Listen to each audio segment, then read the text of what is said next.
नमस्कार मित्रांनो, आपल्याकडे 25 ते 30 वोकॅब्युलरीचे वर्ड्स आहेत.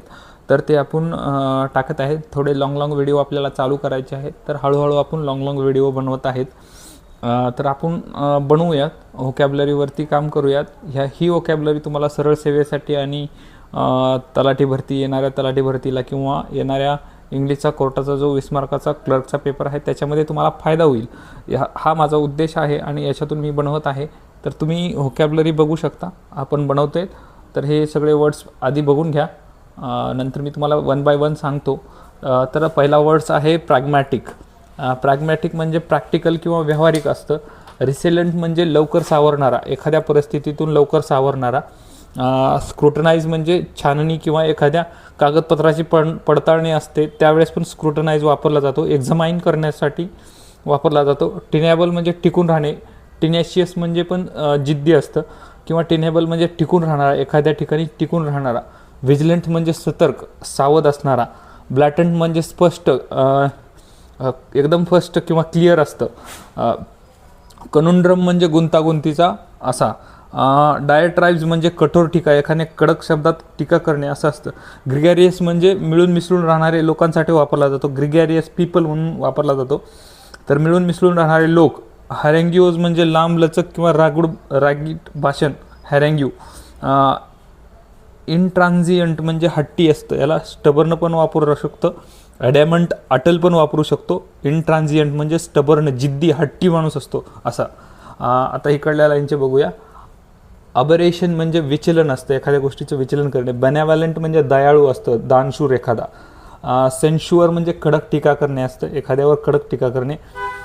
डिफरन्स म्हणजे आदर असतं, एखाद्याला रिस्पेक्ट देणे असतं. इफेमेरल म्हणजे क्षणभंगूर, एखादी गोष्ट काही काळासाठी असतं. जसं आपण ते लहानपणी फुगे उडवायचो, ते थोड्या काळासाठी हवेत राहायचे आणि नंतर गायब व्हायचे, तसं इफेमेरल क्षणभंगूर काही काळासाठी. फ्रुगल म्हणजे काटकोसरी किंवा कंजूस असता. गाईल म्हणजे कपट.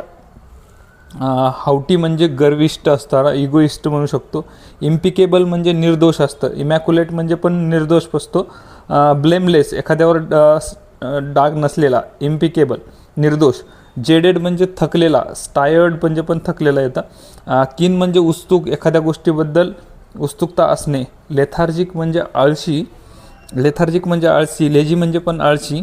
मेटिक्युलस म्हणजे अत्यंत बारकाईने एखाद्या गोष्टीकडे लक्ष देणे किंवा मेटिक्युलस अत्यंत बारकाईने बघून त्याचं हे करणे. नॉस्टॅल्जिया म्हणजे भूतकाळाची एखादी आठवण असते, काही गोष्टी आपण भूतकाळातल्या आठवतो आणि त्याच्यावरती काम करतो. ओपेक म्हणजे अस्पष्ट, क्लिअर नसलेली गोष्ट, त्याला ओपेक म्हणतात. आणि आता पुढचे शब्द बघूया.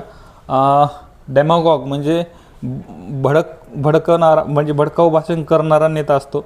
इग्रिजियस म्हणजे अत्यंत वाईट, एखाद्याची परिस्थिती किंवा एखादी गोष्ट खराब होते, अत्यंत वाईट होते, त्याला इग्रिजियस म्हणतात.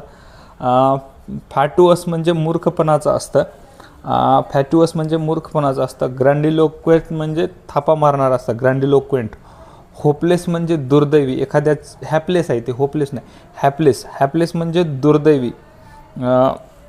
इम्पेटस म्हणजे उतावळा.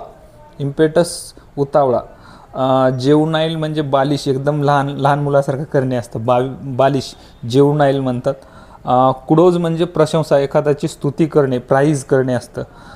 ॲपेलाउड म्हणजे पण टाळ्या वाजवून कौतुक करणे असतं. मुनिफिशियंट म्हणजे दानशूर, एखादा दानशूर व्यक्ती असतो, राजा किंवा एखादा मोठी व्यक्ती ज्यानं कमवलं, रतन टाटा जसे मुनिफिशियंट व्यक्ती होते की दानशूर होते. नॉनचलंट म्हणजे निष्काळजी, केअरलेस म्हणू शकतो इथं तुम्ही. पग्नॅशियस म्हणजे भांडकुदळ असतं, त्याला कंटेनकेरियस पण शब्द वापरला जातो. कंटेनकेरियस, भांडकुदळ, पग्नॅशियस. क्वेल म्हणजे शांत करणे, या शांत करणेला अजून असॉज एक शब्द वापरू शकतो, एखादा दुःख किंवा दर्द कमी करण्यासाठी असॉज पण वापरू शकतो. क्वेल म्हणजे शांत करणे असते. रेटिसंट म्हणजे मितभाषी, एखादा कमी बोलणारा व्यक्ती असतो, आपल्या ग्रुपमध्ये असतो किंवा शाळा कॉलेजमध्ये तुम्ही बघितलं असेल, एखादा रेटिसंट असतो, जास्त बोलत नसतो. स्पुरियस म्हणजे बनावट असतं. स्नाईड म्हणजे पण बनावट असतं, NIDE, स्नाईड, बनावट असतं. डुप्लिकेट असू शकतं, डमी पण असू शकतं, बनावट असतात. आता इकडं आणखीन वर्ड्स आहेत. जक्स्टापोज म्हणजे काय, दोन गोष्टी समजा आपण ठेवल्या, इकडे एक ठेवली आणि इकडे एक ठेवली, याची आपण तुलना करतो. जक्स्टापोज म्हणजे तुलना करणे असते. जक्स्टापोज म्हणजे काय, तर तुलना करणे. कॅनवेरी म्हणजे फसवणूक, एखाद्याला फसवणे. लॅकोनिक म्हणजे कमी बोलणारा. आपण आता इथं रेटिसंट बघितला होता, तसंच लॅकोनिक म्हणजे पण कमी बोलणारा असतं. मेंडॅशियस म्हणजे खोटारडा. तर नेफोरियस म्हणजे दुष्ट व्यक्ती असतं, नेफोरियस. आणि नोटोरियस, हा एक नेफोरियस म्हणजे दुष्ट आहे, नोटोरियस म्हणजे कुविख्यात, गुंड लोकांना नोटोरियस वापरतात. हा नेफोरियस आहे, दुष्ट आहे. ऑब्सिक्युअस म्हणजे खुशामत करणे, चापलुसी म्हणू शकतो आपण, खुशामत करणे असतं. परनिशियस अत्यंत हानिकारक, परनिशियस म्हणजे अत्यंत हानिकारक असतं. क्विक्झोटिक कल्पनारम्य असतं, एखादी आपल्या कल्पनारम्य गोष्ट असते किंवा काही गोष्टी असतात क्विक्झोटिक कल्पनारम्य, त्याच्यात आपण रमून जातो कल्पना करून. रिप्रोबेट म्हणजे दुष्ट व्यक्ती असतं, रिप्रोबेट म्हणजे दुष्ट व्यक्ती असतं. सगॅशियस म्हणजे शहाणा असतं, सगॅशियस म्हणजे साना असतं. टॅसिटर्न म्हणजे कमी बोलणारा, आणि अम्बिक्वेटस म्हणजे सर्वत्र असणारी गोष्ट, एखादी गोष्ट सर्वत्र असते, जसं की हवा सर्वत्र आहे असं आपण लक्षात ठेवू शकतो. अम्बिक्युटस एरर असं एअर लक्षात ठेवू शकतं, म्हणजे सर्वत्र असणारी गोष्ट असतं. ऑस्टियर म्हणजे कठोर जीवनशैली. तर हे असे आपले 25 ते 30 वर्ड्स आहेत, असं मी लिहितो आहे सध्या तरी. मी असं व्हिडिओ बनवतो आहे, तर तुम्ही बघू शकता. हे वर्ड्स आपले खूप छान पद्धतीने लिहायला चालू आहेत. आत्ता आपल्याला बोर्ड पण कमी पडत आहे, चांगल्या पद्धतीने व्होकॅब्युलरी चालू आहे. तर व्होकॅब्युलरीवर काम करा, कारण कुठं बी कधी बी 5 ते 6 मार्काला व्होकॅब्युलरी येते.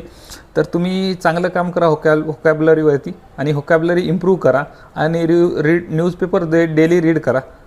धन्यवाद तुम्ही आपला व्हिडिओ बघितल्याबद्दल. आपलं चॅनल सबस्क्राईब करा आणि दुसऱ्यांना पण सजेस्ट करा. आणि तुम्हाला कसं वाटते व्होकॅब्युलरी मी सांगतोय शब्द, हे तुमच्या लक्षात राहत आहेत का? रिपीट काही शब्द येत आहेत, ते मी मुद्दाम घेतो आहे, कारण माझी पण इम्प्रूव्हमेंट होईल, आणि तुम्हाला पण काही शब्द रिपीट होऊन परत ते ॲड होतील तुमच्या मेमरीमध्ये, आणि विसरणार नाहीत, परीक्षेमध्ये तुम्हाला कामाला येतील. तर बघा, काही इम्प्रूव्हमेंट असतील तर सांगा, किंवा एखादं अजून सेशन मला घ्यायचे आहेत, मी आता इम्प्रूव्हमेंट करत आहे याच्यामध्ये. तर बघा कसं वाटतं ते सांगा. Thanks for watching. धन्यवाद.